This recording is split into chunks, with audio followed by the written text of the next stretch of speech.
Hello. I feel like I always have to wait for you to sit down, so I'm always like the one being like, "What's up, everybody?" What's up, everybody? Hey, everybody. Zach watched the Evangelion movie on Netflix again. Oh yeah, I watched End of Evangelion again. Again, Villian. Again, Just like make it into a tongue twister. So spoiler alert, if you haven't watched Evangelion yet. If you haven't watched it out of context, this is going to sound fucked up. Are we just going into it? We're going straight into it? Well, yeah, I wanted to, at the end of the movie, this is just straight up spoiler, somebody chokes somebody? Somebody chokes somebody. Should we talk about it in relative terms? I don't know, it doesn't matter. Whatever. Shinji's choking Asuka after, basically I wanted to hear your interpretation, because he rejects the, what's that called? The experiment, human... Instrumentality project, whatever, yeah. He rejects it, right? Mm-hmm. And then he's on the beach, and he's alive, and I guess everyone's just one entity now. And Asuka's just beside him, unconscious, and he just chokes her. And I was just wondering what your interpretation of that was. I watched this video by this long forgotten this YouTuber Pseudo Stuff. Yeah. So he's basically like the wisecrack that only made videos for Evangelion. So he would just take apart all these parts of Evangelion, and I miss him. He deleted all his videos, so he stopped making videos. But he was saying shame. It was kind of like a way. It's almost like I think the title of the video was like choking happy or something. Like he was kind of like happy ending or something like that. Happy ending question mark? Yeah. But it's kind of like he's testing if this is all real. Like he can be rejected. Kinda, not. I guess that's some of the stuff I was reading. Sorta, it could be that. It could be that for sure. But it's just kind of like reassurance that the decision he made to not go through the Instrumentality project, this is still, there's that separation between him and her. Yeah. Or whatever, something like that. It's something which makes sense to me, kind of. Yeah. But also when she's she shows him some affection, and then he stops choking her.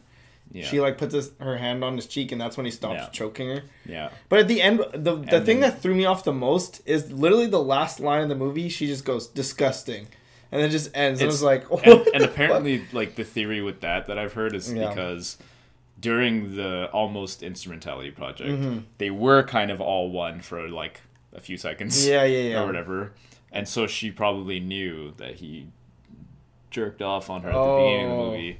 So if you guys haven't watched the movie, it starts off with the scene with Shinji he's jerking off on her. She's unconscious. She's unconscious. She's in the hospital, unconscious. Tries to wake her up. He's like, "Talk to me. Wake up. Why aren't you answering me?" She turns over, and then her blouse opens and then her she has one tit showing. Yeah. And then he starts jerking off. And then the camera's off of them.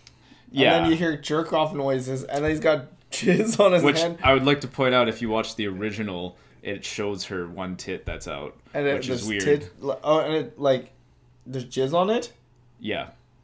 Yeah. There's some jizz on her chest. Yeah. So. And he's like, "I'm the lowest of low," or whatever. I was like, in Japanese, it's saite or something like that. Yeah. Something like that. It's so funny. But, and so when she's disgusting, you assume... One of the assumptions or one of the theories. That's kind of what I was assuming. Yeah, she's like, "Oh, okay, yeah." So I knew, now I know all that stuff. So she's just like, "Oh, disgusting. What a disgusting human you are." So the funniest thing I thought of was so they're just gonna live the rest of humanity on this dead planet? I don't know if everybody's dead though.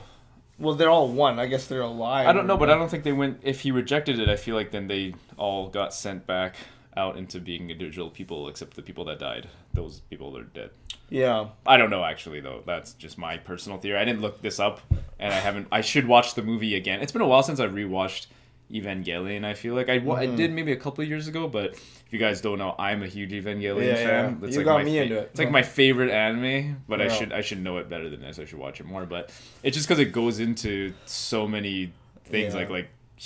A big theme of it is just the human nature of being lonely. Yeah. They even say it explicitly. They talk about loneliness. What's the hedgehog. The hedgehog dilemma. What episode is called the hedgehog dilemma, which is when you try to get close to someone, your spikes come out, so then it hurts them or it hurts you because they poke you with their spikes, and then you can't. But then you're just naturally going to be lonely then because you can't get close to someone because you'll poke them with your spikes. Yeah. And then there's just a lot of like kind of suggestive imagery, kind of like, and I know he's very like Freudian too, like the writer. He is.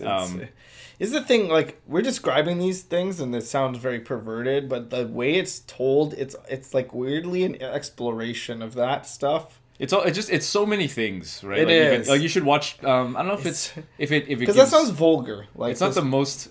Yeah. Unconscious 16-year-old's tits come out and he jerks off. I think they're 14. Like, really? Yeah, like Shinji. I think Shinji's like 14. I think you're right. Yeah, I think Asuka's also 14. But it's also like, you know, if you guys haven't watched Eva, and you want to, it's something. It's not a casual watch. It's very like a lot of times when you're watching it, you're kind of like, what like I don't really understand what he's trying to convey here. Like for like the train scene where there's like a solid 2.5 minutes or something. Which, the second time I watched it, it wasn't that bad. But it's literally just like the main character standing there, and then there's another character on the train station, and it's like on them for like a minute.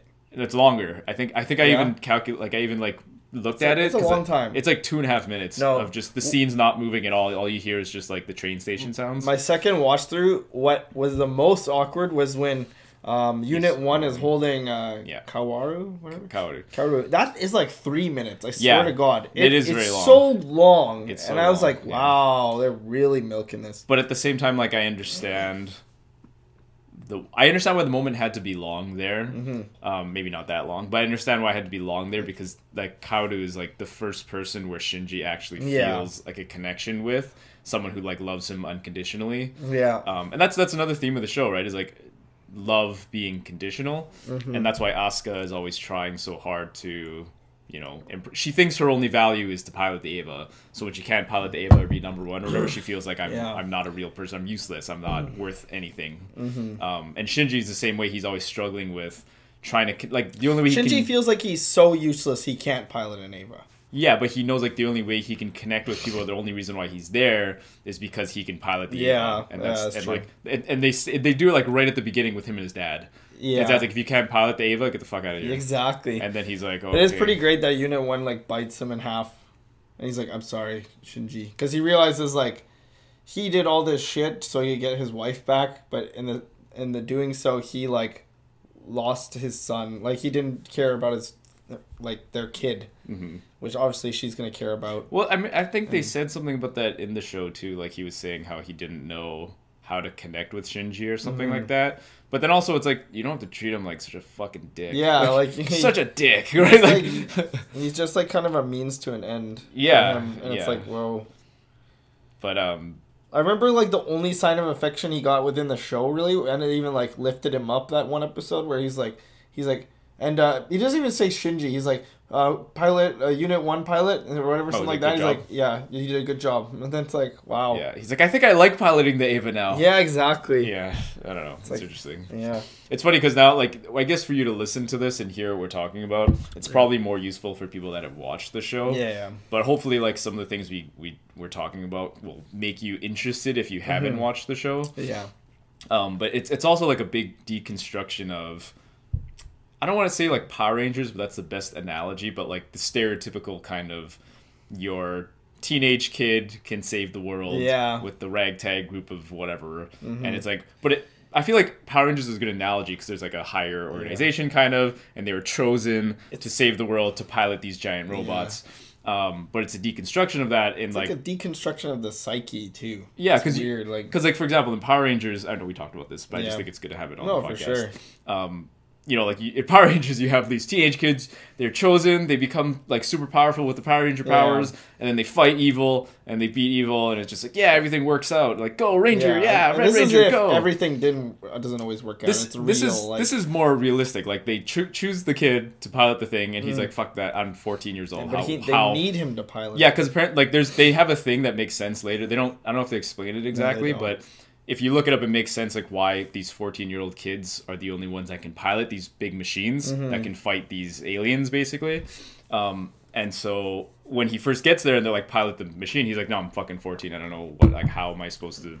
How would I? I've never done any of this before. You want me to just hop in there? But then they have that thing where the dad's like, okay, if you're not gonna pilot it, get the fuck out of here. So he's like, okay, well, I guess I'll pilot it. I mean, something else happened. He hasn't even seen his dad for like years. Yeah, his dad like abandoned him, kind of thing. But anyway, and so he goes in there and then he just gets destroyed. Like the alien just destroys him, and then the machine is hooked up to his nerves. So when the machine gets hit, he feels it. So there's one part where the alien has the machine's head, and it's just bashing its head, and then you can see Shinji like, my face, my face, and then he gets knocked out, and then I won't spoil what happens. But Ava's get wrecked. Like in End of Eva, like Asuka's Ava gets just destroyed. Yeah. I mean, we've already spoiled the entire ending of the show. I'm not really too worried about spoiling it anymore. Well, there's stuff we haven't revealed. That's true. You don't really, if you haven't watched it, you don't really know what we're talking about. It is true. It is a very deep show. But also, so anyway, there's, for example, like sorry, I was just going to finish the Power Ranger thing. Yeah, for like sure. Another episode was where Shinji like gains this confidence, where he's usually a very like low confidence guy, like a man of issues. Oh yeah. He's very like down on himself, kind of lonely, almost like pathetic. That's a big theme too of the show, is pathetic, being pathetic. Yeah. But then this one episode, he finally gets this courage or this confidence, this self-esteem, because he's like doing well in the exercises, the training exercises or whatever. And then he gets kind of full of himself. But in like a traditional show, like that would be kind of like, oh, that's the moment where the hero found his inner strength. Yeah, he knows who he is. He's gonna.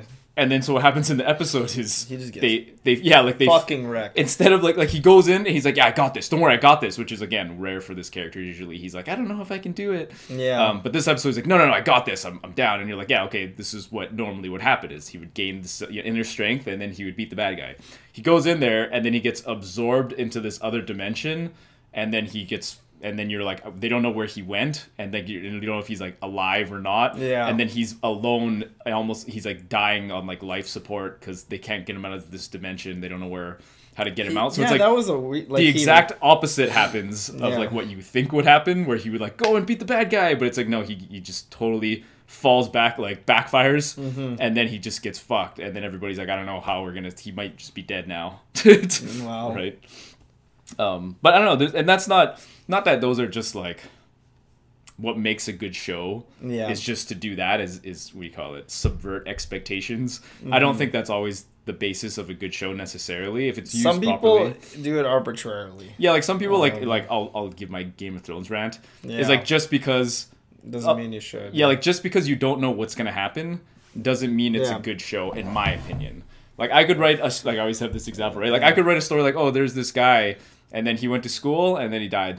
Yeah. And it's like, that doesn't, I don't know, is that a good story? Like, you didn't know I was going to say that. I don't want to get too much into Game of Thrones, but, like, it starts out making more sense in terms of, like, where it kills people, like, well, I know, like, subversion. They try to make it, like, it's subversion, and then it also fits. But then later it's like, the main character, Jon Snow, has been building up to fight this guy, and they don't even let him fight him. And it's like, fuck you. Like, well, you could build up the whole show for I would hope the books are better. Oh, yeah. Anyways, back to Ava. So, yeah, exactly. It's that kind of exploration on, being and then weakling, all these It also has, aspects. like, I love, like, not subliminal, but implicit storytelling. Yeah. Like, kind of like I like Dark Souls, how they don't have cutscenes telling you specific things. Yeah, you gotta delve. Ava's like that too, where it's like a lot of the episodes you're just kind of like, I don't know. They just say a bunch of words, like, when Shinji's dad is talking to the Illuminati people. Yeah. And then he's like, the Dead Sea Scrolls, blah, blah, blah, blah. Right. And then you're like, I don't know what's going on. But if you go through YouTube, and that's interesting because, in today's day and age, I can go on YouTube and Wikipedia, and they can just tell me all of those things. And apparently, like, they draw from, like, I think I don't know if was it Jewish or, like, some religion that's kind of, like, I don't know if it's ancient, but, like, something like that. Some kind of ancient religion, like Jewish something. And then all those names, like the names of the angels, like the aliens that come down, like whatever, I don't know, we forgot their names, Sariel or all these, all those names come from that book or whatever, like that religion. Like I remember someone was explaining it on Wisecrack, I think, or something like that. Well, yeah, there's a lot of like but it's very just like religious kind of sim. Yeah, but like I love that stuff where you wouldn't know, but you have to kind of do some. Yeah, you have to do some like research. And figure it out. Like I don't know why I have like that's my soft spot. For, that was really that's a real cool aspect of this show for sure. One thing that really threw me off is like they put like real footage in that show, like of people in Japan.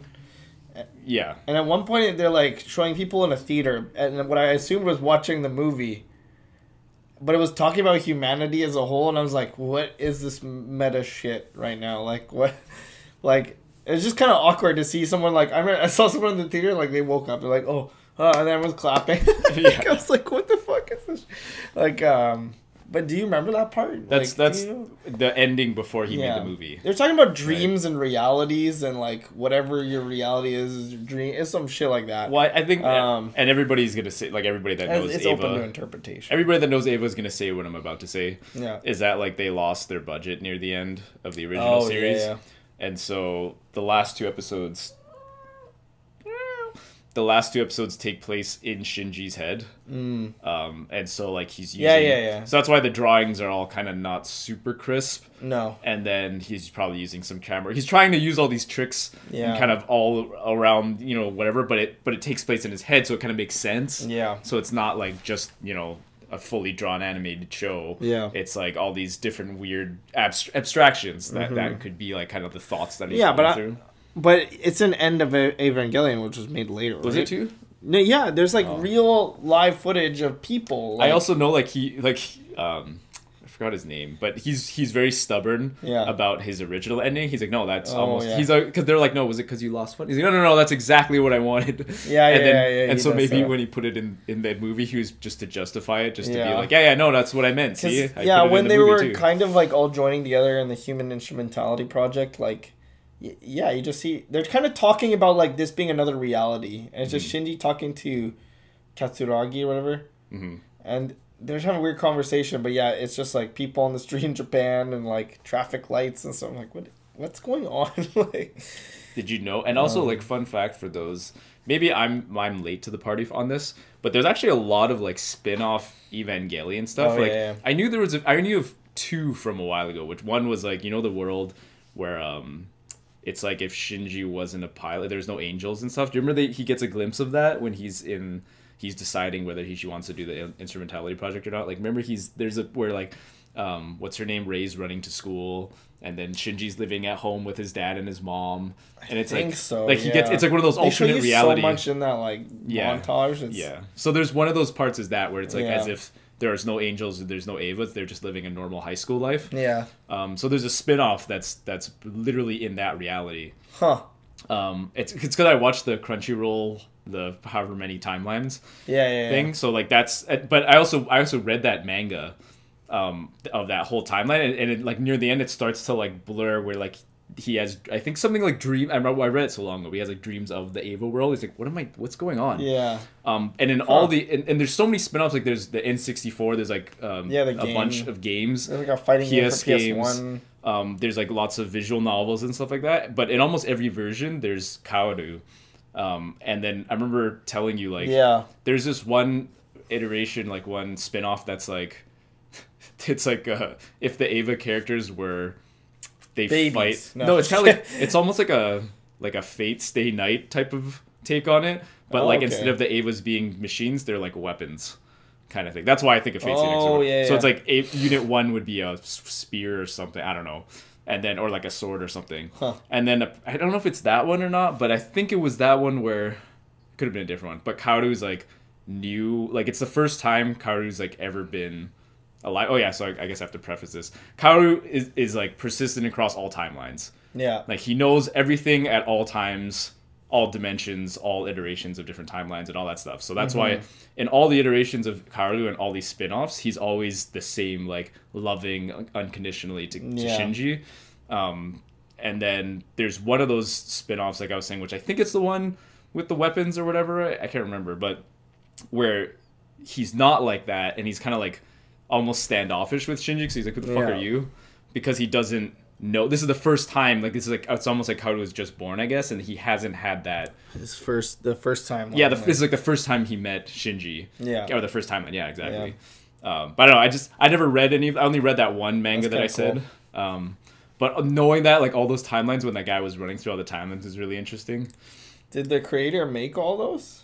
Or these are all like spin-off things he's like, yeah, go do that. Like, you know. I feel like I'm sure he didn't have a hand in every single one. Yeah. But that's cool. Also, like, I don't know if this is a fun fact for people that like Evangelion or not, but it's like one of the biggest animes ever in Japan. Like, it's made the most money. Like, I think partly because they have like a pachinko thing going on. Yeah. Which pachinko's like Japanese. They got rides too and shit. Yeah, but pachinko's like gambling. It's like a slot machine. Yeah, it's like Japanese slot machine. Mm-hmm. And then, so I don't know, Eva, like, as a franchise or whatever, has made so much money.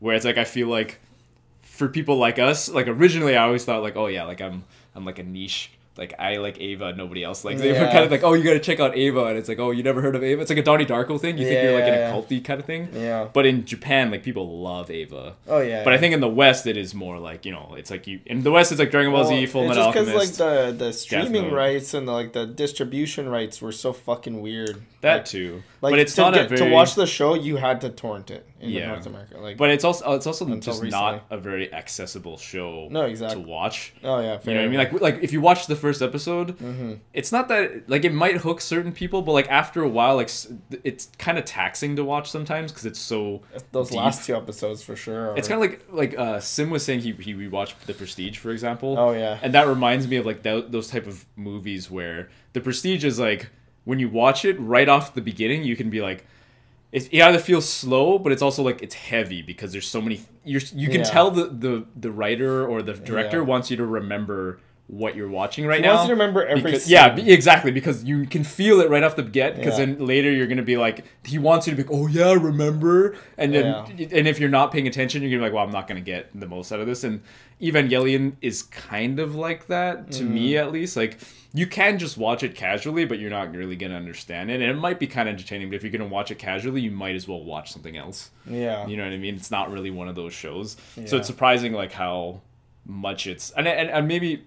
I don't really know like Japanese culture that well, but it does seem kind of fitting for it, like, Japanese culture to like love it that much for me. I don't know why, like, just that loneliness and then like people, that separation between people, because I see that in Japanese culture from afar. You know what I mean? I love that shit, so that's why I like. Yeah, I think it's also because dissecting it. I think I was also in like. Sort of like it's relatable and those kind of like the feelings of those things, like, you know, I don't know, childish feelings, being like 14-year-old and whatever, but I guess I'm not as much. It's like you got to be really angsty, you know what I mean? But I'm not like as angsty these days. No. But I would still like definitely go back and rewatch it.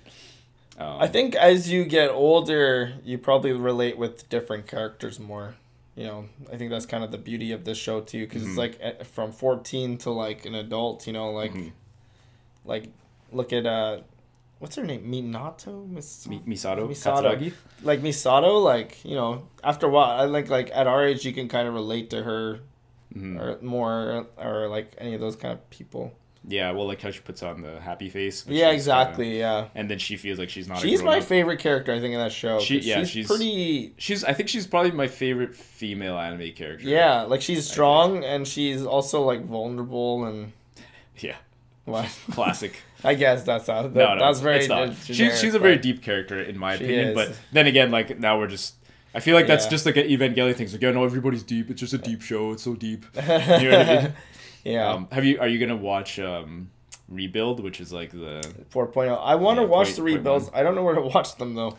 You just gotta stream them. Yeah. Well, I don't know who has download them. Yeah, I could. Yeah. Right. I know, right? But okay, and that's just another timeline, and they like it's longer. I heard like the first season is in the first movie, basically. It is, but there's a little bit different. So this is what the first movie is almost 1-to-1, the first 6 episodes or something like that. Okay. One thing's different is they reveal Adam very early. Like, before one of the fights, Katsuragi brings Shinji down and is like, oh, hey, Adam's in the basement, by the way. Or Eve, or whatever. Or what, no, not Lilith. Lilith or Adam. Lilith or Adam, I forgot. Yeah. She brings on, like, hey, this is in the basement. And then she explains why they're defending Earth or whatever. And then Shinji's like, okay, yeah, I'll go fight the aliens. And then... yeah, because I heard eventually they're, like, having space battles and shit. Like... So that's first movie. The second movie, at some point in the original series, I don't know if you remember, it's like the third impact, because they're trying to prevent the third impact. Yeah, the third impact almost happens, but they prevent it. Oh, okay. In the second movie, instead of it not happening in the original series, in the second movie it happens. What? So like they split off into a different timeline now. Oh. So the third movie takes place in a time skip after where the third impact happened.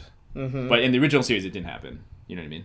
Yeah. So this is what happened in the original series. At some point, like episode 12 or something, the third impact almost happened. Yeah. They stopped it, and then the series continued on. Yeah. And then in the movies, second movie, at the end, the third impact does happen because they earlier, fuck up. Technically. In the same time. Like this one is like it didn't happen. And this one it did happen. So the rebuilds are when it did happen. Yeah. I see. Okay, sorry, I was something. It was something like that. It's kind of but the other fun fact too is that like when you see the beginning of the first series, the water's blue. Yeah. But you see the same scene in the beginning of the first movie, the rebuild movies, and the sea is red. Oh. So that's suggesting that this is like already happened. Yeah, like it's the second iteration. It's like the Matrix. Yeah, it's the second iteration of the same thing. Interesting. You know what I mean? But and then this time it went. So it's technically the rebuilds are a sequel. Okay. In theory. Interesting. Sort of. I guess. I see what you mean. Yeah. You know what I mean? And then, but the other thing that where I would does say it go from there? If it happens, aren't they all goo? Like not everybody. Yeah, no. So no. The instrumentality. The impact is different from the instrumentality project. Oh, okay. There's first impact, second impact, third impact, and then there's a human instrumentality. So what is third project. Impact? Just fuck so the earth? The impact is when so here's some lore. The angels, there's the angels, and then there's humans, and one's Lilith. This and is one's just Ava Cast now. Yeah, Sorry. this is Ava Cast. We only have like 3 minutes left. Okay. So originally, in the beginning of time, angels, there's the higher beings, whatever, were both. They were angels and humans or whatever. I forgot what they called them, like Lilith and whatever in one person. Yeah. And they're like, well, it's too powerful, so you have to split them up. And then so angels can go to certain planets, and then humans can go to the other planets. So they can never be on the same planet because they'll be too powerful. So what happened was on Earth, there's an accident where they both landed on the same planet. So there's the Spear of Longinus or some shit like that. Yeah. There's a failsafe so when they do touch each other, they're supposed to just fucking explode because it's like just wipe them out because it's too powerful. And so that's what the second impact was like the scientist like Katsuragi's dad and shit like that that went to go to the north to like find the stuff. Yeah, they're saying that they went there to actually start the second impact early, just like and it's more contained when they do it rather than fucking angels coming to do it and actually start the whole, which actually just wipe everything out, something like that. It was something like that. It's funny because in the End of Eva, now we're running out of time, but End of Eva, like 1 second, Misato just says like, oh, so that's what second impact actually was like, that's what really happened, and it's gone. But that's different from the human instrument. Well, I mean, human instrumentality project is something else. That's just when everyone joins together in one being. Basically. Yeah, the LCL. Yeah, the primordial liquid or whatever. Yeah, that's interesting. This is so funny because nobody that hasn't watched the show I don't know if this is interesting to you or not. You better be into the show now. Yeah, we spend a whole 30 minutes talking about it. But yeah, so then the other thing I'll say about the rebuild movies though is that like they're paced differently and they leave out a lot of stuff. And then they add. Oh, and do you remember the other thing that's different? Remember in the original series where the U.S. base got fucking absorbed. Yeah. And it just disappeared. So in this timeline, it didn't get absorbed. So there's a pilot that comes from there. Oh. And she joins. That's the pink girl that you see sometimes with the glasses. Yeah. But I would say that the movie so far, he still has to make the 4th one to finish it. Yeah, but it's coming out soon. Yeah, but so far, I don't think they're as good as the original series. For example, like they leave out a lot of Asuka's stuff, like what makes her such a deep character. Yeah, I heard that. In this one, she's kind of just... She's kind of what she is, but they don't tell you why. They don't show you her backstory with her mom and all that stuff. She's just that character. That's weird. So, like, shit like that, they kind of leave out. Because that was a big part of this End of Evangelion was... Do we need to start the thing again? No. Oh, do you want to keep talking about this? I don't know. But, okay, the weird part is, like, she realizes, like, her mom is in the Eva. And that's what makes her kick ass. That's another spoiler. That is whatever. We spoiled the whole show. It probably still makes no sense to you from hearing it all. But anyway, that's true. Yeah, I don't know. That was a cool part because she's like, she's like, "Mom, you're with me." Yeah, exactly. Yeah, and she's like wrecking for a while, and then she gets wrecked herself. Well, that's been AvaCast. Yeah. I hope you enjoy it. Hopefully, you'll check it out. Check it out. It's on Netflix now. Yeah, you should check it out. Yeah. Definitely. Bye.